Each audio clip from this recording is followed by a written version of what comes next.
First time నాకు జగన్ చూసినప్పుడు జాలేసింది. ఏంటి ఇంత దిగజారిపోయింది పాపం ఈయన క్రేజ్. విజయ్ గారు వచ్చి ఈయనకి బొకే ఎత్తున్నారు అన్నట్టు ప్రచారం చేశారు. బొకే అయినా కారు దిగి పట్టుకొచ్చాడు, ఇక ఇక్కడ పెళ్లి కొడుకు ఇచ్చాడు. దాన్ని జగన్ గారికి ఇచ్చినట్టు ఎందుకంటే మార్ఫింగ్లు ఎందుకు, ఎక్కడికెక్కడ ఇంత మోసాలు ఎందుకు? ఆ బొకే ఎత్తున్నట్టు అప్పటికప్పుడు ఆ షాట్ తీసి వైసీపీ పేటీఎం వాళ్ళందరూ తలపతి విజయ్ గారు వచ్చి బొకే ఇచ్చేస్తున్నారు జగన్ గారికి. ఏ బాబోయ్, ఇంకా నయం ఆ సాక్షి మీడియా అయితే ఏం పెట్టింది తెలుసా? రాజు ఎక్కడున్నా రాజేనట. ఇటు పెళ్లికి జనం వస్తే దాన్ని కూడా చూపించుకుని రాజా.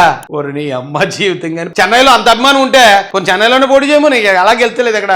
మన 11 రేపు వేళ చేసినా ఒకటి కూడా వస్తుందని గ్యారంటీ లేదు. అప్పుడు చెన్నైలో అంత అభిమానం ఉన్నప్పుడు రాజు ఎక్కడున్నా రాజు అన్నప్పుడు చెన్నైలో పోటీ చేయమని ఎక్కారు ఎక్కిపోతారు వాళ్ళు ఇలాంటి వాళ్ళు చూస్తేనే.